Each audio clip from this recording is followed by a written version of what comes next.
नमस्ते, handful mindful में आपका स्वागत है।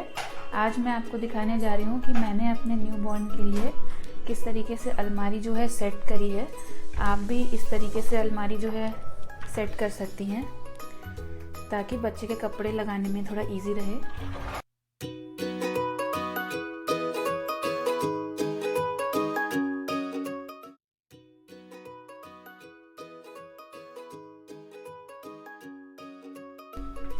ये देखिए, इस तरीके से मैंने अलमारी सेट करी है। तो यहाँ सबसे ऊपर वाला जो सेक्शन है, इसमें मैंने ये बच्चे की बिछौनियाँ लगाई हुई हैं। ये सब बिछौनी हो गई बच्चे की, क्योंकि मैं प्लान कर रही हूँ कि कम्प्लीटली 100% क्लोथ डाइपरिंग की तरफ जाऊँगी। डिस्पोजेबल डाइपर यूज़ करने का प्लान नहीं कर रही हूँ अनटिल अनलेस कोई इमरजेंसी ना हो। तो ये सब बिछौनी हो गई। ये एक शीट है जो ऊपर से क्लॉथ मटेरियल की है और बैक साइड से वाटरप्रूफ है इस तरीके से। और ये बच्चे का एक ब्लैंकेट हो गया। तो ये आइटम मैंने टॉप शेल्फ में लगाया है। ये ऐसा इसलिए क्योंकि इसमें मुझे कुछ भी सिलेक्शन करने की ज़रूरत नहीं है। मुझे जैसे जैसे आइटम की रिक्वायरमेंट होगी मैं इसमें से कोई सा भी यूज़ कर सकती हूँ। फिर ये सामने की तरफ मैंने बच्चे के कपड़े लगाए हैं। ये सेक्शन मैं अब आपको एक्सप्लेन करती हूँ। यहाँ मैंने इस तरीके के छोटे छोटे से प्लास्टिक के हैंगर्स रहते हैं, उसमें बच्चों के कपड़े लगाए हैं। ये हैंगर्स आपको यूजुअली जो क्लॉथ शॉप होती हैं, जो होलसेल में क्लॉथ सेल करते हैं, उनके पास मिल जाएंगे, या मार्केट में भी आप चेकआउट कर सकती हैं। मैंने ये बल्क में लिए थे होलसेल शॉप से। उनके पास यूजुअली बहुत ज़्यादा क्वांटिटी में रहते हैं। तो यहाँ देखिए, मैंने बच्चे के स्वेटर जो है वो अरेंज किए हुए हैं वेदर के हिसाब से, जैसा भी वेदर रहेगा। तो इस तरीके से कपड़े अरेंज करने का फ़ायदा यही है कि बच्चे के छोटे छोटे जो कपड़े होते हैं वो खो जाते हैं, यूजुअली समय पे मिलते नहीं हैं। इतने छोटे छोटे स्वेटर्स हैं। तो यहाँ मैंने ये स्वेटर्स अरेंज किए हैं बच्चे के। ये कुछ इनर है, पजामी है, क्योंकि मेरे यहाँ मानसून का सीज़न रहेगा जब मेरा बेबी आएगा, मेरी डिलीवरी रहेगी। तो इसलिए मैंने यहाँ पर ये वुलन्स लगाए हैं सबसे पहले। उसके बाद थोड़ा इनर्स और पजामी हैं। उसके बाद ये बच्चे की फुल ड्रेसेस लगाई हैं इस तरीके से।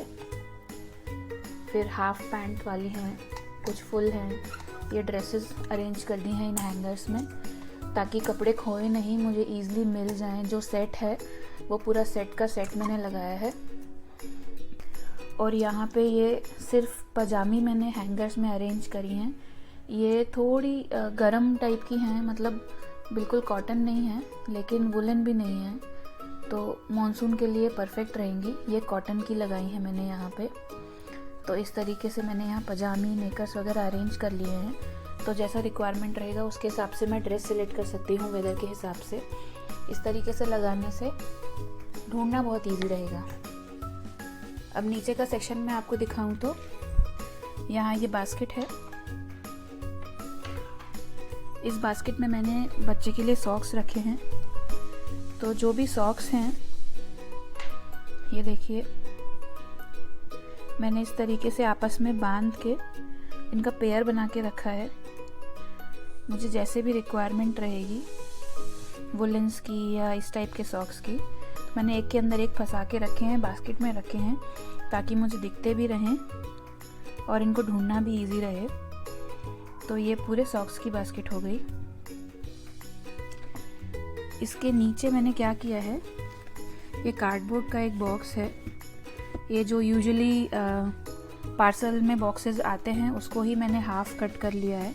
हाफ़ कट करके इसमें मैंने बच्चे के पूरे कैप्स रखे हुए हैं फोल्ड करके। तो ये वुलन कैप्स हो गए, ये थोड़े इधर कॉटन वाले हैं, तो ये भी मुझे ढूंढने में इजी रहेगा। तो नीचे मैंने कैप्स रखी है, ऊपर ये बास्केट में सॉक्स रखे हैं ताकि मुझे ढूंढने में इजी रहे। फिर इस तरफ आप देखें तो ये मेरा क्लॉथ डाइपर का स्टैश है। क्लॉथ डाइपर्स के बारे में अगर आप और जानना चाहते हैं तो मुझे कमेंट करके बता सकते हैं। मैं आपको डिटेल में इसके बारे में भी वीडियो बना के बताऊंगी। लेकिन क्योंकि अभी तक मैंने भी ये यूज़ नहीं किए हैं, फर्स्ट टाइम मैं इस टाइप के क्लॉथ डाइपर्स यूज़ करूँगी अपने बच्चे के लिए। एक मैं आपको निकाल के दिखाती हूँ। ये कुछ इस तरीके से रहते हैं।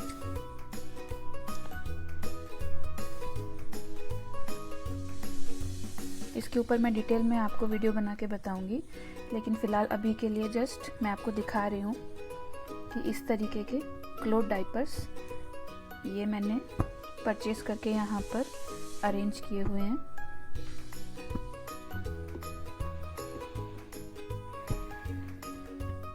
तो ये क्लोथ डाइपर का स्टैश हो गया मेरा। फिर यहाँ ये साइड में 2 बास्केट हैं। ये बास्केट में मेरी मेडिसिन्स हैं। मेरा जो भी डिलीवरी के बाद मेडिसिन्स रिक्वायरमेंट रहेगा या फिर जो भी ऑयल का रिक्वायरमेंट रहेगा मसाज के लिए, वो सब मैंने यहाँ पहले से अरेंज करके रखा हुआ है।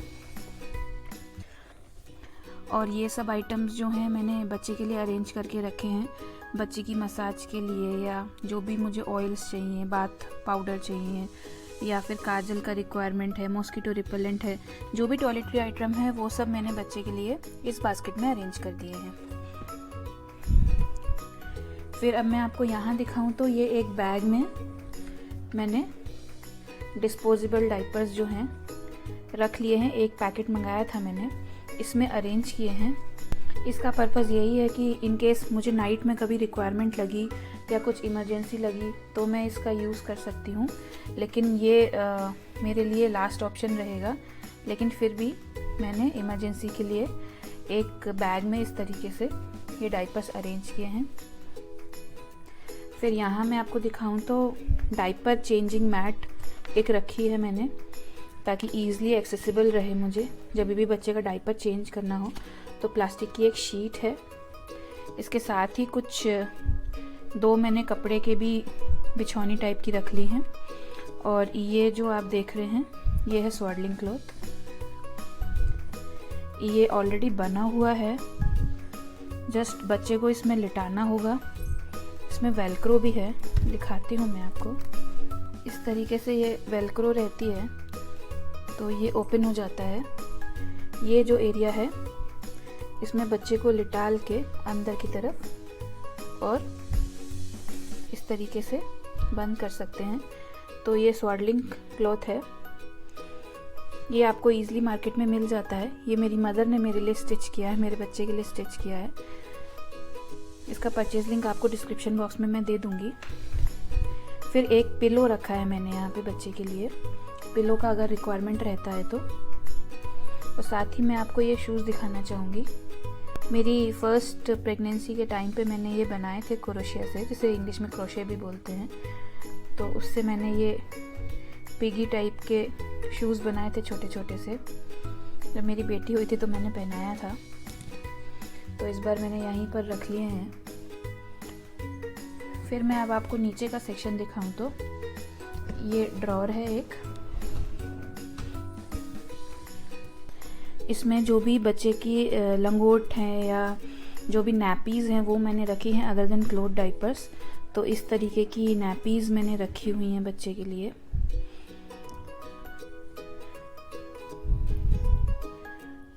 तो ये एक पैटर्न है नैपी का। ये नैपीज़ हो गई। ये जो ट्रेडिशनल लंगोट होती हैं वो हैं। ये कुछ अंडरवेयर टाइप के हैं, इन केस अगर बच्चे को कहीं बाहर लेके जाना है, डाइपर अगर मैं पहना रही हूँ उसके ऊपर से कुछ पहनाना है तो। ये न्यूबॉर्न वेस्ट हो गई, बनियान है। ये भी लंगोटी हैं अलग अलग टाइप की। तो यहाँ मैंने पूरा जो बॉटम वेयर है बच्चे का वो सेट किया हुआ है। फिर ये वाली ड्रॉअर में मैं आपको दिखाऊं तो इसमें क्लोथ डाइपर्स के साथ साथ थोड़ी एक्सेसरीज़ भी रखी हुई हैं। जैसे कि इस टाइप के जो कवर डाइपर्स आते हैं क्लोथ डाइपरिंग के लिए, वो मैंने रखे हैं। ये वाटरप्रूफ रहते हैं बाहर से, नाइट टाइम के लिए या फिर बच्चे को कभी बाहर लेके जाते हैं उस पर्पस के लिए यूज़ में आते हैं। फिर ये लाइनर्स हैं क्लोथ डाइपर्स के। इनका पर्पस होता है कि अगर बच्चे ने पॉटी करी है तो डाइपर पूरा ख़राब नहीं होगा। आप लाइनर को जस्ट आप वॉश करके और बाकी का जो डाइपर है उसको इस टाइप के डाइपर को रीयूज़ कर सकते हैं। तो ये अलग अलग टाइप के लाइनर्स हैं मेरे पास। फिर ये कुछ और इस तरीके के बूस्टर पैड्स हैं जो क्लोथ डाइपर्स में यूज़ किए जाते हैं। तो ये भी अलग अलग शेप के मटेरियल के हैं मेरे पास।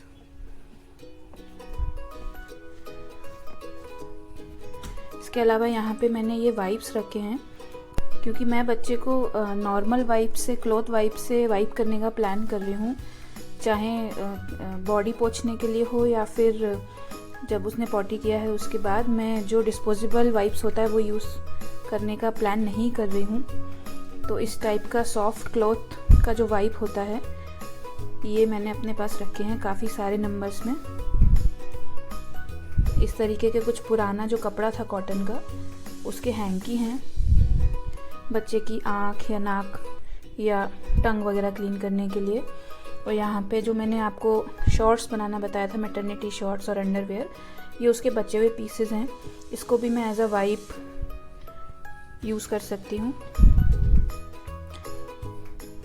और यहाँ इस तरफ ये स्नैपी है, इसको स्नैपी बोलते हैं। ये क्लॉथ डाइपर को बाइंड करने के लिए यूज़ आती है। यहाँ ये मिटन्स हैं बच्चे के, और ये भी कुछ छोटी छोटी एक्सेसरी हैं जो क्लॉथ डाइपरिंग में काम आएगी। वाइप्स हैं, पुराने कपड़े हैं। तो इस तरीके से मैंने ये ड्रॉअर अरेंज करी है। अब इसके नीचे का मैं आपको सेक्शन दिखाऊं तो यहाँ मैंने फीडिंग पिलो रखा है, इस तरीके का है मेरे पास। तो ये मैंने जगह पे अरेंज करके रख लिया है। और ये बच्चे के लिए मच्छरदानी है। मच्छरदानी भी मैंने आपको पुरानी वीडियो में दिखाई थी। ये फोल्डेबल टाइप है और इसमें नीचे बेडिंग रहती है पतली सी, और ये गद्दा रहता है और ये नेट रहता है, और यहाँ ये बीच में बंद करने का ऑप्शन रहता है। तो ये मॉस्किटो नेट हो गया और ये फीडिंग पिलो हो गया। मैंने कुछ पुराना कॉटन का कपड़ा था मेरे पास, उसको स्टिच करके अपने लिए बेली को बाइंड करने के लिए एक रोल बनाया है, जो मैं प्लान कर रही हूँ कि मसाज के बाद बेली बाइंडिंग के लिए यूज़ आएगा। बेल्ट भी है मेरे पास, लेकिन बेल्ट की जो इलास्टिक होती है समय के साथ थोड़ी लूज़ हो जाती है, इसलिए मैंने ये कॉटन का भी एक कपड़ा रेडी किया है। फर्स्ट डिलीवरी के बाद भी मैंने इसी को बांधा था, इस बार भी मैं प्लान कर रही हूँ। और ये पीछे कुछ मेरी मेडिसिन्स हैं, बच्चे की मेडिसिन्स हैं, जो स्टॉक है मैंने थोड़ी ज़्यादा मंगा के रखी हैं। तो इस तरीके से मैंने न्यूबॉर्न बेबी के लिए और थोड़ा अपने लिए इस तरीके से अलमारी पूरी अरेंज करी है।